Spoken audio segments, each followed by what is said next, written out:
Madhav Jaya Kunja Bihari Jaya Gopi Janavallabha Jaya Girivaradhari Jaya Gopi Janavallabha Jaya Girivaradhari Yashodanandana Braj Janaranjana Yashodanandana Braj Janaranjana Yamuna Tira Vanachari Yamuna Tira Vanachari Jaya Radha Madhava Jaya Kunja Bihari Jaya Radha Madhava Jaya Kunja Bihari Jaya Gopi Jana Vallabha Jaya Girivaradhari Yashodanandana Braj Janaranjana Yashodanandana Braj Janaranjana Yamuna Tira Vanachari Yamuna Tira Vanachari Jaya Radha Madhava Jaya Kunja Bihari Jaya Radha Madhava Jaya Kunja Bihari Hare Krishna Krishna Krishna Hare Hare Hare Rama Rama Rama Hare Hare Hare Krishna Krishna Krishna Hare Hare Hare Rama Rama Rama Hare Hare Hare Krishna everyone. Before going into the Bhagavatam verse, we will read from Prabhupada Lilamrita. It's from chapter 30. I will share the screen.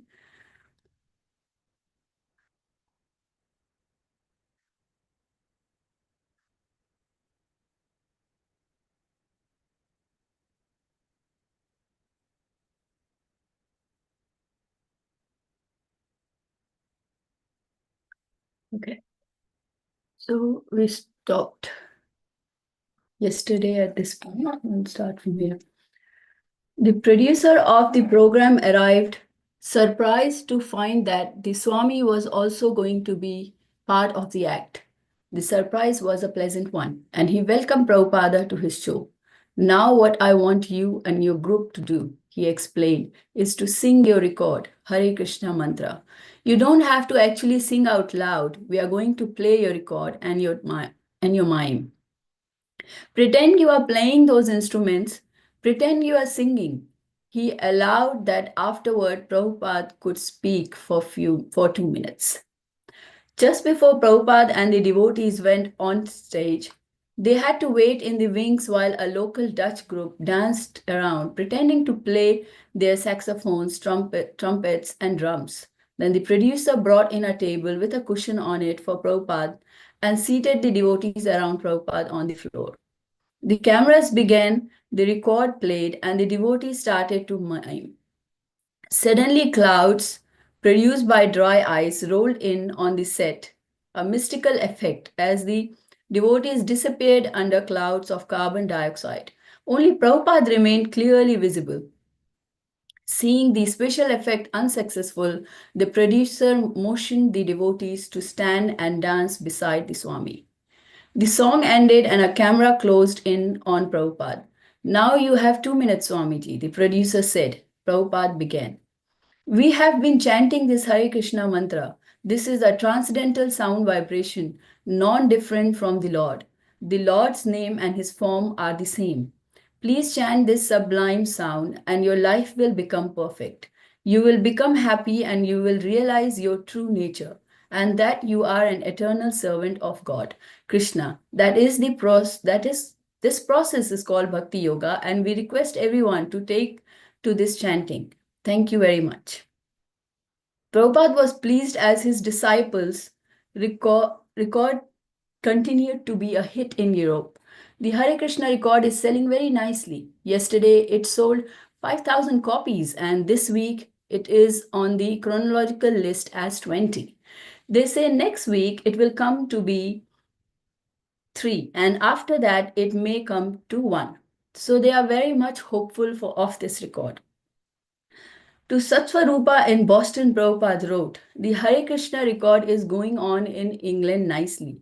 And I heard that in Australia, it stands fourth on the list of 50 important records. Hare Krishna mantra became the number 1 song in West Germany, number 1 in Czechoslovakia, and among the top 10 all over Europe and even in Japan. With the income from the record, the devotees began paying their bills and financing the renovations of the buried place temple. Sometimes the devotees would perform at concerts with professional groups, and sometimes they would receive invitations to appear in nightclubs. After one particularly late and nasty nightclub engagement, Yamuna went to Prabhupada and told him what the place had been like. Prabhupada called for all the devotees. These places, he explained, are not good for brahmacharis. The principle is that we have to make devotees. So we have to think where we are going. If we are going somewhere to preach, but we can't make any devotees there, what is the use? So we have to think like that. He said he wasn't forbidding them to preach in the nightclubs, but he told them to be careful. One of the devotees asked if showing slides of Krishna mixed in with psychedelic slides were permissible. Prabhupada said no, Krishna should be on a throne or an altar. If they watered Krishna consciousness down, it would become idol worship. Not since Prabhupada had first left India in 1965 had he preached to Indians as extensively as now. Indians would always attend his lecture, and even if they didn't dance and chant, they appreciated Krishna consciousness. Even before Prabhupada's arrival in England, a few Indians had stepped forward to help the devotees, and now the majority of Prabhupada's occasional guests at Tittenhurst were Indians. Bringing their families, they would sit and chat with Prabhupada, often inviting him to their homes for dinner.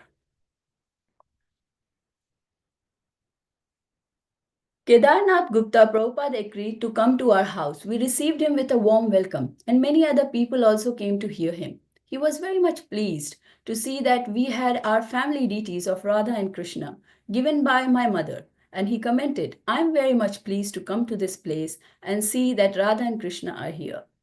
He gave a very nice lecture and told that the purpose of human form of life is self-realization. He said one should be inquisitive to know who he is. All those assembled who had come to hear him were very much pleased and impressed by his lecture. After his lecture, I did the aarti and we offered the foodstuff to the deities, and then we distributed prasadam to everyone. Prabhupada took the prasadam and he was very much pleased to take prasadam in our house. As he was leaving, I requested him, where can I see you next? He said, you can see me anytime you want. Sometimes there would be disagreement over philosophy, but Prabhupada's arguments were always convincing. The Indians were respectful to Prabhupada and repeatedly invited him to their homes. One of Britain's most prominent and respected Indians visited, Praful Patel, as did many businessmen with the means to help Prabhupada's mission, but few were willing to sacrifice. So I'll stop there and we'll go to the verse today's. Before we start the verse,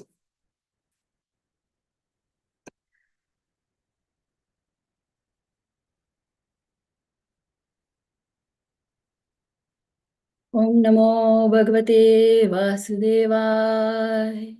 ॐ नमो भगवते वासुदेवाय।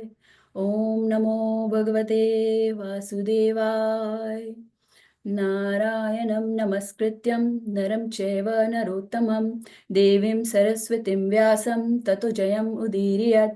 नष्टप्रायेष भद्रेषु नित्यं भागवत सेवया भागवते उत्तमश्लोके भक्तिर्भवति नैष्ठिकी। All right, so today's verse is from Canto 5, chapter 5, verse number 30. It's a long verse. I will try to be in tune or at least try to recite it.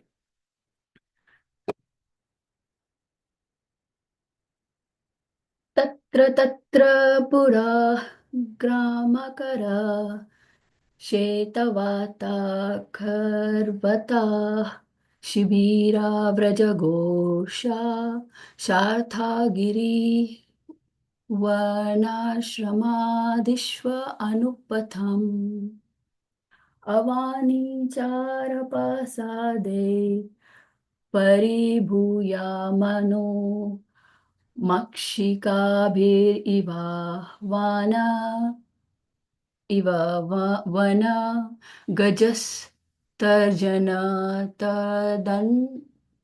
tadannavamehana stivana sakra rajaprake prakshepa putivata दुरुक्तेस्तद् अविगणयन् एव सत्समस्थना एतस्मिन् देहोपलक्षणे सदपदेशा उभयानुभया स्वरूपेण स्वमहिमावस्थानेन समरोपितहं मामभिमानत्वाद् अविकन्दिता माना पृथिवीम् एकचक्र परिबभ्रम. Anybody would like to try it? Hare Krishna Mataji, I am trying. Okay. Tatra tatra puro gramakaro keto bato kharbato shibira brajaghoso shartha giri banasramadishu anupathama avani chara pasadoi puribhuamano mokshika bhiriva vana gajastarjano tarano mehana stivana gravo sakridarajaha प्रक्षेप पुतिबात दुरोक्तैस्तत् अभिगणयन् एवासत् संस्थान एतस्मिन् देहोपलक्षणे सदपदेश उभयानुभव स्वरूपेण स्वमहिमावस्थानेन समरोपितहं ममाभिमानात् अभिखण्डितमनः पृथिवीम् एकचरः परिबभ्राम. हरे Krishna. Thank you, Prabhuji. Hare Krishna Mataji. Hare Krishna, Prabhuji. Hare Krishna, Mataji. Tatra tatra purograma karo kheto bata kharvato shivira braja ghosha shartho giri bonasramadi swa anupatham avani chara pasadoi poribhuyamano mokshikabhiriva vanagajastarjantarana vamehana stivanagrava sakrid rajah प्रक्षेपपूतिवात दुरुक्तैस्तद् अभिगणयन् एवासत् संस्थान एतस्मिन् देहोपलक्षणे सद् अपदेश उभयानुभव स्वरूपेण स्वमहिमावस्थाने नाशमारेपितहं ममाभिमानत्वात् अविखण्डितमनः पृथिवीम् एकचरः परिबभ्राम. हरे Krishna. Thank you, Mataji. Hare Krishna Mataji, Dandavat Pranam. Dandavat Pranam. तत्र तत्र पुरा ग्राम कर खेत वात खर वात शिबीर ब्रज घोष सार्थ गिरी वनाश्रमाद्विस अनुपथम अवनीचार पसधे परिभूयमानो मक्षी कबीर ईवा वन गजस तर्जन ताधनावन वमेहन स्थीवानग्रवा सकृत राज प्रक्षेप उतिवाद दुरुक्तैस्तत् अभिगण्यान एवा सत संस्थान एतस्मिन् देहोपलक्षेन सत अपादेश उभयानुभव स्वरूपेण स्वामहिमावस्थानेना समारोपिताहं मम अभिमानत्वात् अभिखण्डितमनः पृथिवीम् एकचरः परिबभ्रह्म. Thank you, Mataji. Hare Krishna. Thank you, Mataji. Now Hare going to Krishna. anybody else wants to try also? Okay. We'll go to word translation.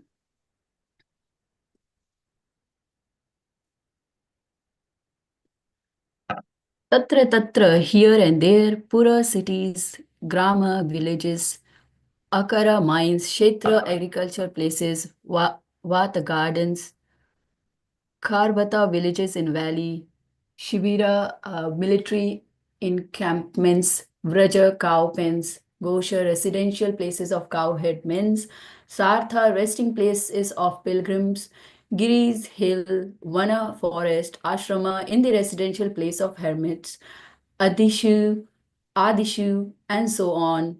Anupatham as he passed through, Avanichara apa sadeh by undesirable elements, wicked persons, paribhuya manaha, being surrounded, makshikabhe, by flies, evil-like, vanagaja, an elephant coming from the forest, tarjana, by threats, tadana, beating, avamehana, passing urine on the body, stivana, spitting on the body, grava, sacred, stones and stool, raja, dust, prakashepa, throwing, putivata, passing air over the body, durukte, and by bad words, that, aviganayan, without caring about, eva, thus, asat samsthane, habitat not fit for a gentleman, etasmin, in this, deha upalakshane, in the shape of the material body, sat apadesha, called real, ubhaya anubhaya swarupena, by understanding the proper situation of the body and the soul, swamahima, in his personal glory, avasthanena, by being situated, asamaropita aham mama abhimanatvam, from not accepting the misconception of I and mine, avikhandita manaha, undisturbed in mind, prithvim, all over the world, ekachara, alone, paribhabrama, he wandered. Translation and purport by Srila Prabhupada. Rishabdev began to tour through cities, villages, mines, countrysides, valleys, gardens, military camps, cows, pens, the homes of cowherd men, transient hotels, hills, forests, and hermitages. Wherever he traveled, all bad elements surrounded him.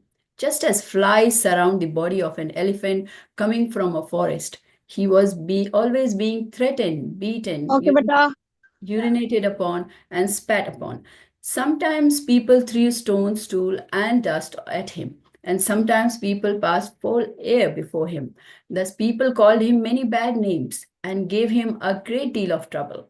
But he did not care about this, for he understood that the body is simply meant for such an end.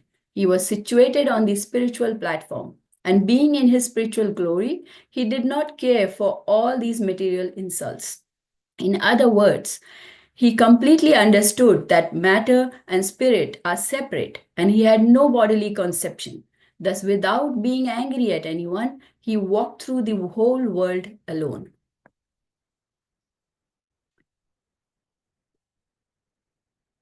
And the purport, Narottam Das Thakur says, Deha smriti nahi ara, samsara bandhana kahan tara. Tara. When a person fully realizes that the material body and the world are temporary, he is not concerned with pain and pleasure of the body. As Sri Krishna advised in Bhagavad Gita 2.14, Matra sparshastu konteya sitoshna sukha dukkhada agamma payino nityastam stitikshashva bharata. O son of Kunti, the non-permanent appearance of happiness and distress and their disappearance in due course are like the appearance and disappearance of winter and summer seasons. They arise from sun's perception. O son of Bharata, and one must learn to tolerate them without being disturbed. As far as Rishabdev is concerned, it has already been explained. Idam shariram mama durvibhayam. He did not at all possess a material body, and therefore he was tolerant of all the trouble offered to him by the bad elements in society. Consequently, he could tolerate people's throwing stool and dust upon him and beating him. His body was transcendental and consequently did not at all suffer pain.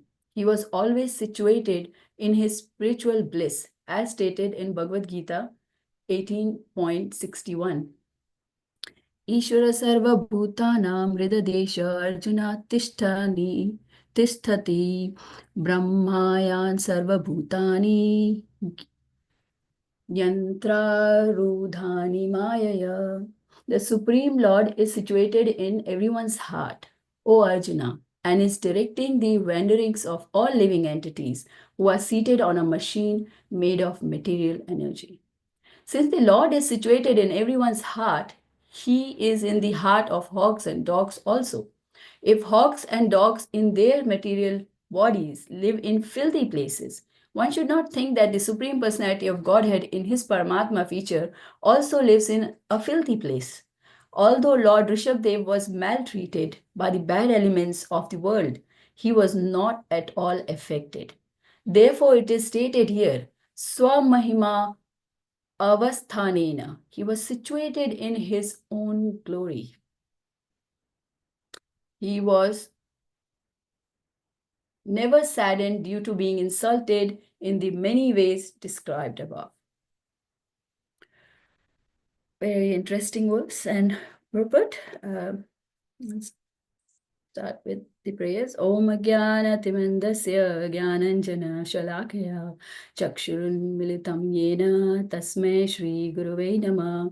Shri Chaitanya Manobhishtam Sthapitam Yena Bhutale Swam Rupa Kadamahyam Dadati Swapadantikam Vandeham Shri Guru Shri Yuta Padakamalam Shri Gurun Vaishnavamscha Shri Rupam Sagrajatam Sahagana Raghunathan Vitham Tam Sajivam साद्वैतं सावधूतं परिजनसहितं कृष्णचैतन्यदेवं श्रीराधाकृष्णापादान् सहगणललिता श्रीविशाखान्वितांश्च हे कृष्णा करुणा सिन्धु दीनबन्धो जगत्पते गोपेश गोपिका कान्त राधा कान्त नमोऽस्तु ते तप्त कांचन गौरांगी राधे वृंदावनेश्वरी वृषभानुसुते देवी प्रणमामि हरिप्रिये वाञ्छाकल्पतरुभ्यश्च कृपा सिन्धुभ्यैव च पतितानां पावनेभ्यो वैष्णवेभ्यो नमो नमः. नमो विष्णुपदाय कृष्णपृष्ठाय भूतले श्रीमते वेदव्यासदेव स्वामी नामिने. नमो विष्णुपदाय कृष्णपृष्ठाय भूतले श्रीमते भक्तिवेदांत स्वामी नामिने. नमस्ते सरस्वती देवे गौरवाणी प्रचारिणे निर्विशेष शून्यवादी पाश्चात्यदेशतारिणे. जय श्री कृष्ण चैतन्य प्रभु नित्यानंद श्री अद्वैता गदाधर शिवासादि गौर भक्तवृंद. हरे Krishna Krishna Krishna Hare Hare Hare Ram Ram Ram Hare Hare.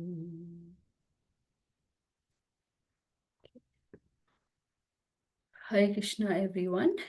Mm, it's very interesting verse, and about Rishabh Dev, who's a very elevated personality. In the start of the chapter, which you all must have been listening to, Rishabh Dev gave a very nice, powerful, important teachings to his sons, 100 sons, especially Bharat Maharaj. And after instructing, the instructor needs to follow what he's instructing. So he gave up his kingdom, move around in all the other parts of the world. And then he became Avaduta. That's what we saw in previous verse. And because he was an Avaduta, we saw how people were mistreating him because they just couldn't understand his real personality or his elevated position.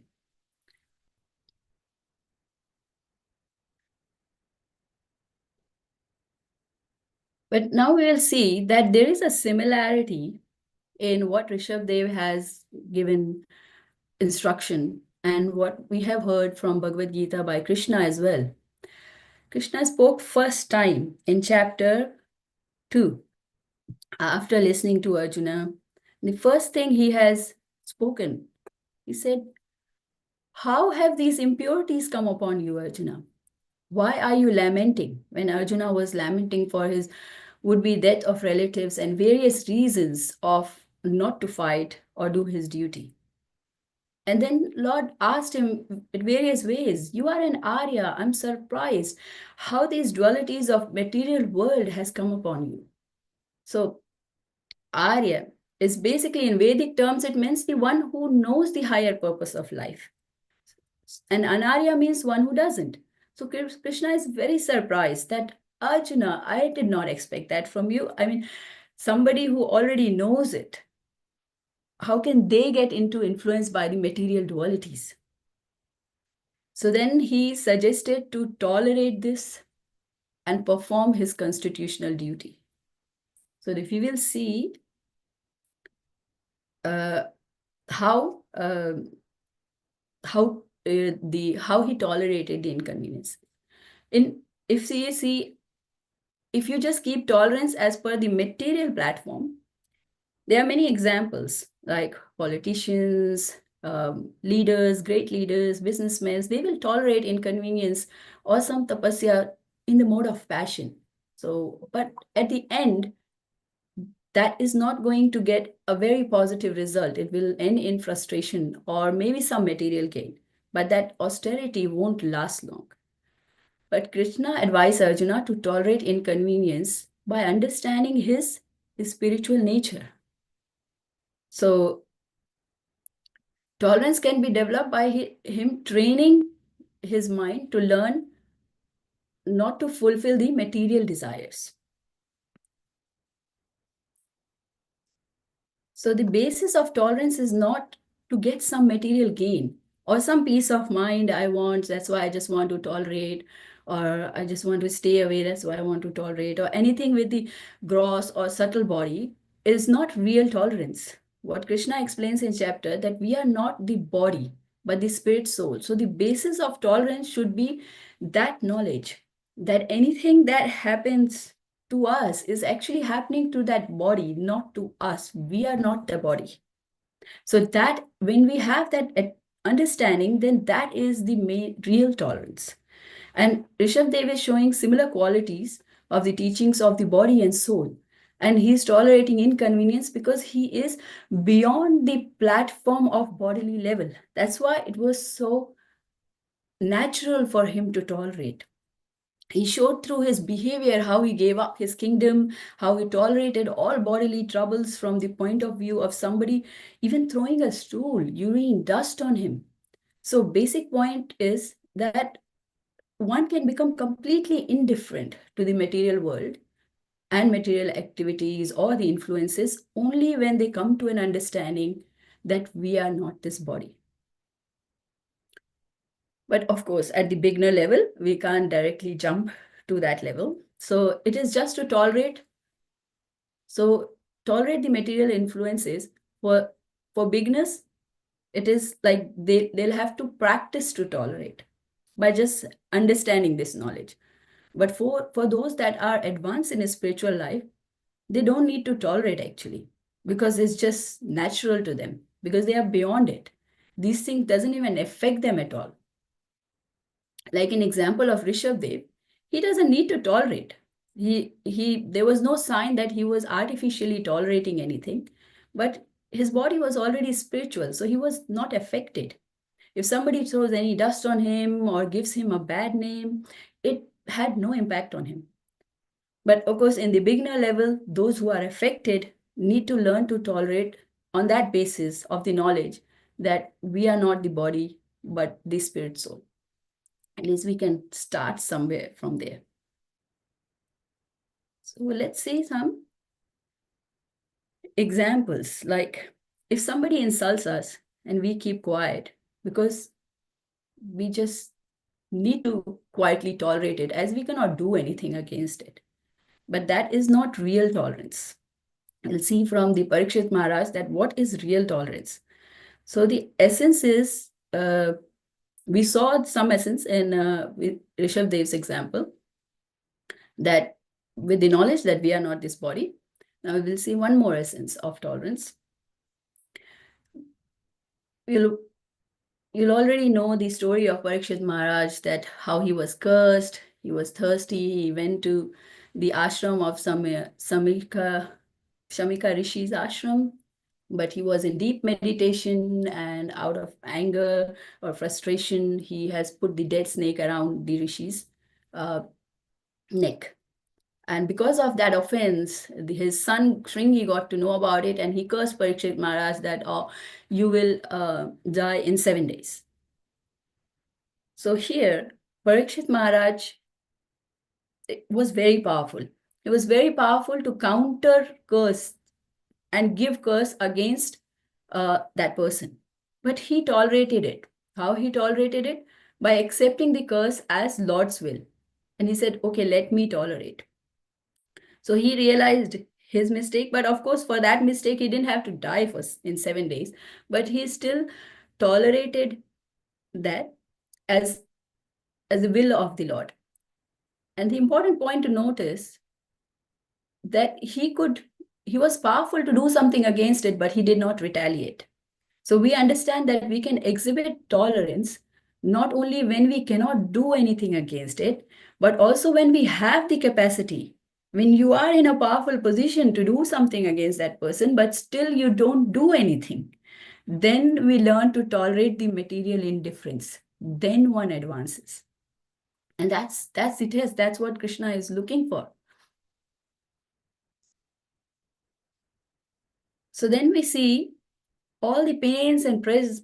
Actually, if we understand all these insults, they are on the mental level. It is just like something is lying. Suppose if something is lying on the street, some newspaper or some wood you see, or some plastic you see, and you see something is happening to that paper, it's going here and there, people are stepping on it or doing something to it, not taking care of it, but you are indifferent. Why? Because it's not linked to us. It is not, we are not attached to it. That's why it doesn't affect. We are indifferent to it. Anything only affect us when we are attached to it. So we get attached to this body. And of course, we are attached to this body. And that's why it affects us either on a gross level as a physical injury if we have, or on a subtle level means if somebody is insulted, then we can feel it because we are attached to this body. And mind and senses are linked. So first we will understand that mind desires to enjoy, and then the senses will enjoy.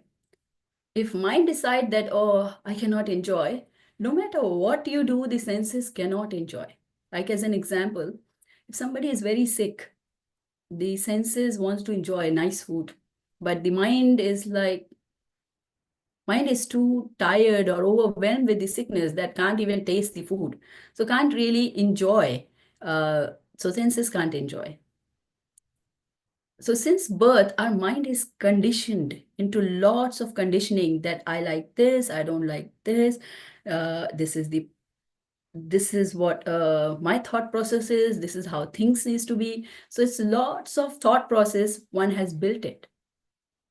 But then if we want to remove that conditioning and train our mind to just wipe out all these conditioning and just get attached to Krishna, then it will help to detach from all these material life or conditioning. So we don't have to artificially work towards detachment. The more and more we work towards getting attached to Krishna, automatically we become detached from other things. And it will help us to tolerate. And there is another very interesting example from Bhagavatam is of Amrish Maharaj. The important point is to have faith in the Krishna. So then another point how we can tolerate is when you have enough faith that Krishna is the ultimate controller and doer. If Krishna wants to protect, then no one can harm you. And if Krishna wants to destroy, then nobody can stop. So like in the story of Amrish Maharaj, we'll see that I'm not going into deeper into the story of Amrish Maharaj, hoping most of you will already know, all of you. So we have seen that Durvasha Muni came as a guest to Amrish Maharaj palace, and then he went to take a bath. And Amrish Maharaj was at that time, he was fasting for Ekadashi. And it was taking a bit longer time for Durvasha Muni to return. And as a part of duty, it was important for Amrish Maharaj to complete his fast. He was fasting for Ekadashi. So how do we fast or how do we eat or drink anything before the guest? So out of those two duties, he realized that, okay, he will not eat, but he will just have a sip of water to at least fulfill or complete the fast for the pleasure of the Lord. Because we complete Ekadashi fast too for the pleasure of the Lord. So that becomes the higher principle. But at the same time, he wanted to receive guest. So he did not eat anything. He waited for Durvasha Muni. But as soon as Durvasha Muni got to know about this, on such a simple matter, he got so angry on him that he got through his hair to kill Amrish Maharaj. That how dare you insulted me. So, but we see from the example of Amrish Maharaj that he was very cool. He was not even fearful as he was peaceful, remembering Krishna. He had faith in him. And on the other hand, we see that Sudarshana Chakra came just to protect. And Durvasha Muni was running all over the world for his protection. And then he went to Lord Brahma, he went to Lord Shiva, he went to Krishna as well. And Vishnu Bhagwan told him that, oh, don't know from where the Sudarshana left. I didn't even realize. So you may have to go back to Amrish Maharaj for forgiveness. And that's what he did. And it stopped. So there was no fear in Amrish Maharaj when he was tolerating all that. He could easily tolerate all insults, all attacks, just with a faith that Krishna is the controller. Then, of course, he is not the body. He was not on a material platform. So why do somebody fears? The real cause of fear or tolerance or intolerance, why there is an intolerance in people, is when we think that Krishna is not the controller, when we want to control the situation. Maybe this part, maybe this part of the situation Krishna is not controlling, or we forget that Krishna is not controlling everything. So at that moment of test, it causes all the fear in us, and we can only pass that test by understanding that yes, Krishna is in control and Krishna's desire are going to take place, whether we use all our energies, but it will ultimately happen what Krishna wants. So there is no point of any fear or any intolerance. But at the beginner level, we can learn to tolerate on the level of body and mind by just developing faith in Krishna. That, oh, we are under his care, we are under his shelter. When we have that strong faith, then we can become completely indifferent to the material body. Just like in the example of a child who is playing a video game, very much absorbed in the video game, and suddenly something has scratched him and he started bleeding a little bit, won't realize, so much absorbed in that act. So similarly, if we become so much engrossed in Krishna consciousness and ask this intensely, then we become completely indifferent to the material influence of or our body. So it will become easier to tolerate when we become so much engrossed in our service.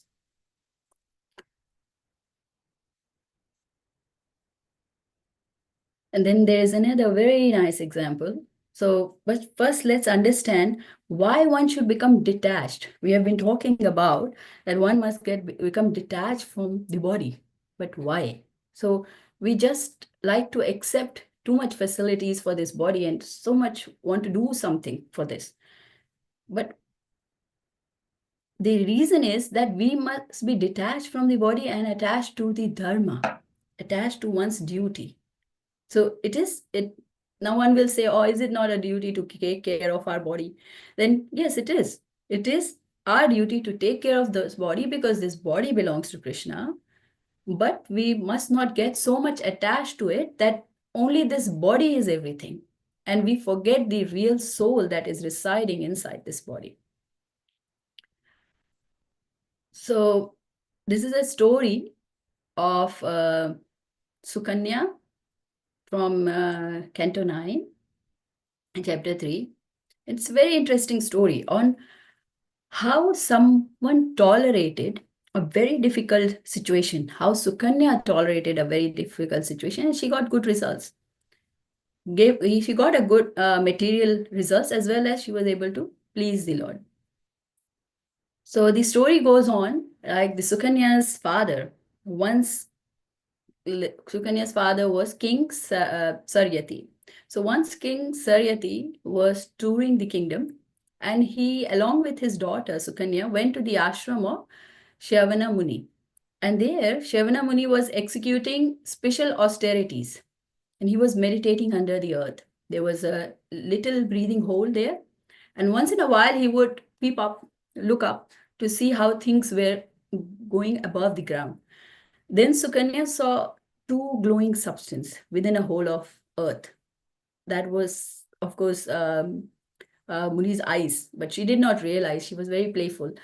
So by chance, she just pierced those two glowing substances with a blade of grass. And as soon as she did that, the blood began to ooze from the hole. Eyes of the Muni. Those were the eyes of the Muni. So it was an offense. Now, what happened as a result of the offense that Saryati and the king Saryati and all his companions suffered from constipation and inability to pass urine. So when the king asked, oh, what is happening? Why circumstances has suddenly changed? What happened? And he found that, oh, Sukanya has done something and that's why this misfortune has come upon. So when one realizes that, oh, knowingly or unknowingly, we have committed some offense towards somebody, we should go and ask for forgiveness. So this is what we learn from this story. And then that's why he went and asked for forgiveness to the Muni. And then he offered prayers just to satisfy him according to his own desire. And he said, what can I do for you? And then the Muni was silent. And then he said, okay, I will I will offer my daughter to you for marriage. But he was very old, but he accepted.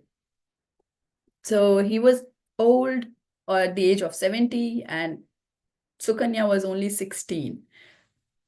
So she tolerated. Her husband was very demanding, extremely demanding and and grumpy at that age.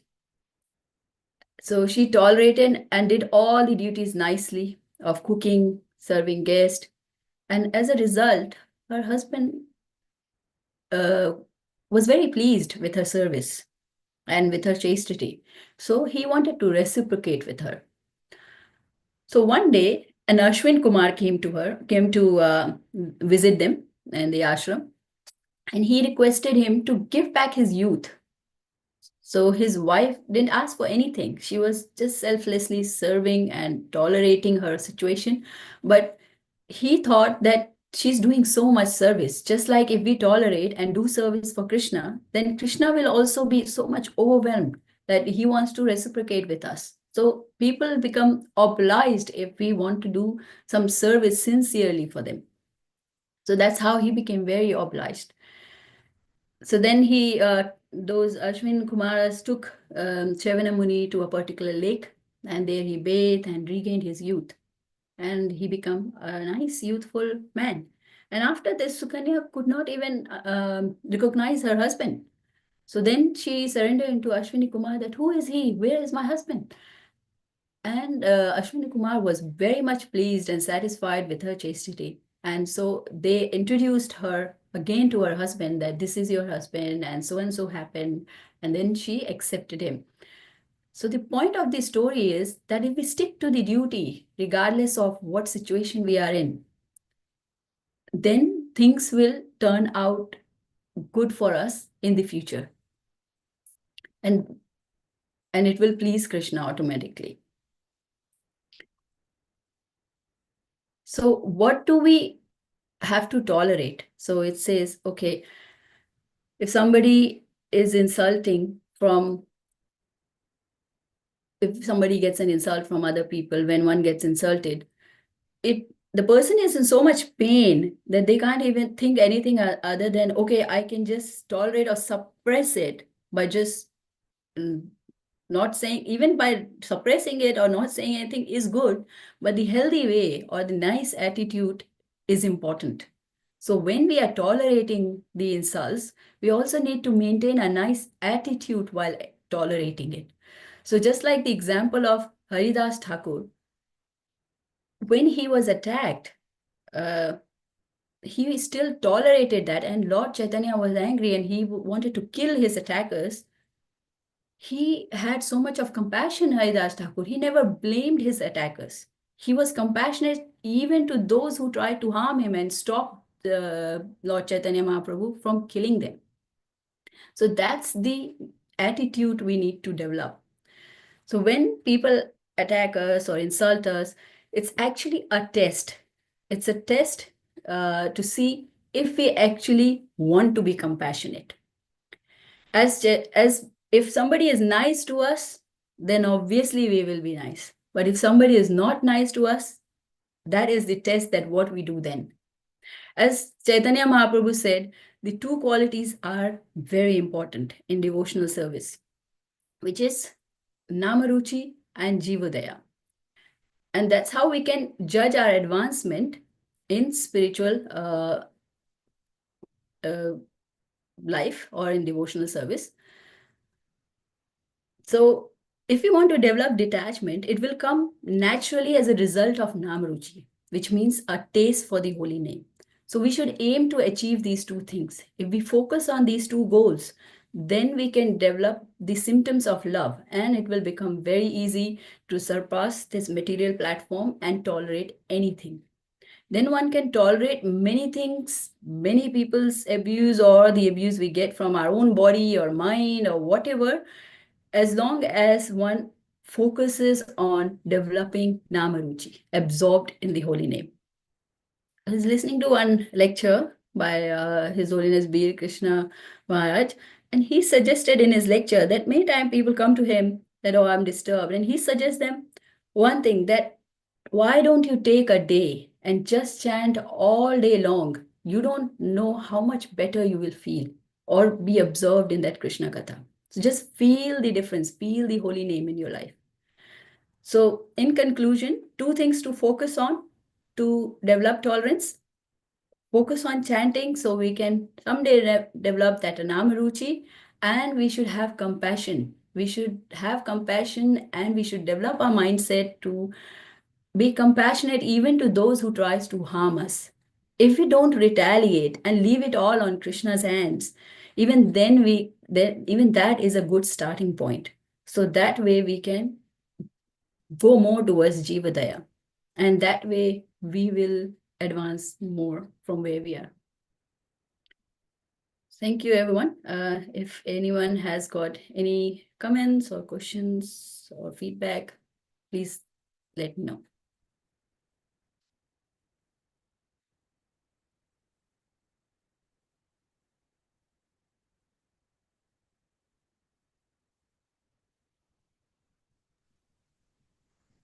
Hare Krishna Mataji, Dandavat Pranam. Thank you very much for the very nice class.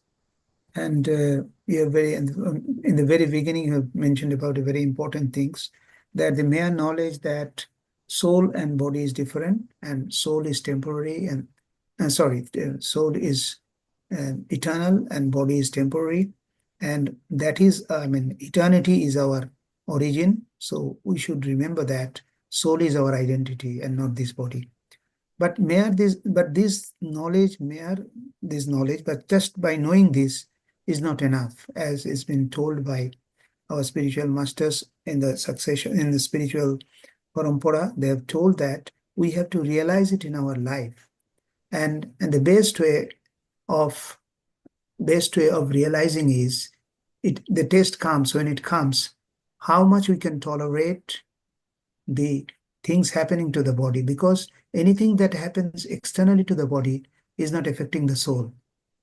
So to realize that we are the soul, not this body, is the test is whether we are being affected by the bodily situations. And in 214, very nicely written, just as winter and heat comes, rainy season, it happens. Similarly, distress and happiness comes and goes.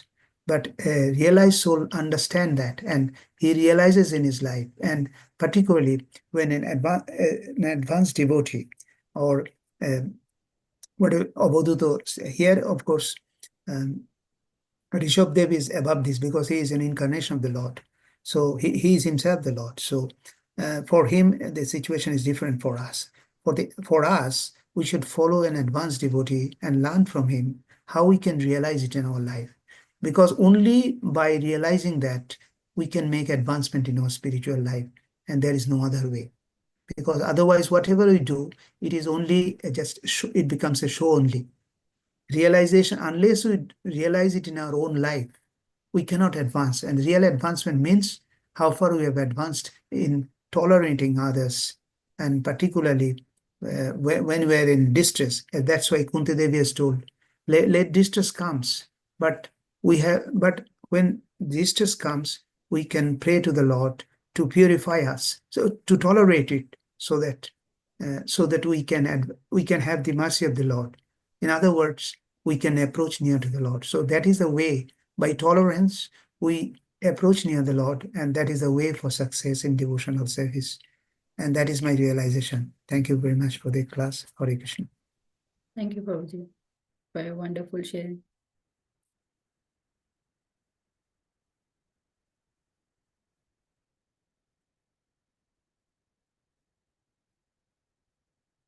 If nobody has any other questions, then we can possibly end the class here, Prabhuji. Yes, Mataji, it appears there's no other person to make any comments. If anybody has anyone, they can make it, or otherwise you can conclude the class. Thank you very much. Hare Krishna, Prabhu and Mataji, just one small comment. Thank you, Mataji, for unpacking this class, especially on the issue of tolerance. How far a person can tolerate? Sometimes there's an abusive relationship, and if we suppose prematurely keep tolerating, then the situation might be very, very risky. So just like to reflect at what level one should give tolerance and go the other way. Because tolerance is good, free. I mean, for Yeah. so maybe you can give a reflection on this. Yes. So what I heard on the other lectures, that of course in the beginner level, we can't understand that we are not this body, and artificially tolerance is never healthy. So the point is that we just need to understand that even if we retaliate, we are creating more karmic reactions for us. So there's no point in retaliating but somehow we are helpless. So just understanding that situation to tolerate and leave it on Krishna to handle it will help when we have the faith that ultimately if somebody is insulting, they're going to face their own karmic reactions anyway. We don't need to get in that way of punishing somebody or retaliating someone.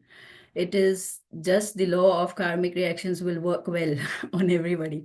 But our job is to tolerate, and it becomes easier to tolerate when we are observed in Krishna and Krishna's service. So that's some of the practical things we can do to take shelter of the holy name to tolerate. But of course, there are some other practical ways that if something is going very wrong, then one can go to the authority and talk about it. So for some protection, if there is very strong harm for the body or something like that, then of course somebody needs to take action. But even reporting an authority is not retaliation, that is done for the protection.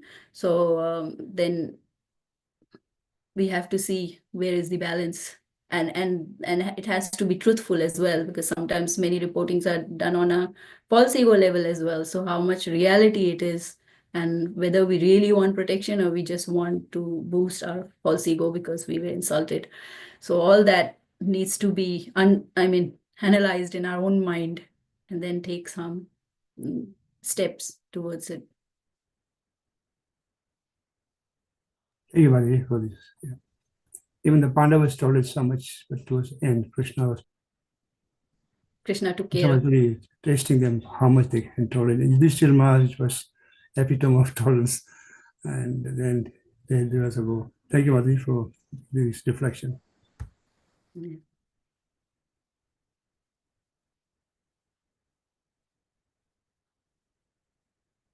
There doesn't seem to be any more comments, so we'll end the class here. Thank you, Mataji, for beautiful class. Vancha kalpadurvesha. कृपा सिंधुभ्य एव च पतितानां पावनेभ्यो यो वैष्णवेभ्यो नमो नमः। अनंत कोटि वैष्णव वृंद की जय। जय। हर ग्रेस अनंतता माता जी की जय। श्री प्रभुपाद की जय। Hare Krishna. Hare Krishna.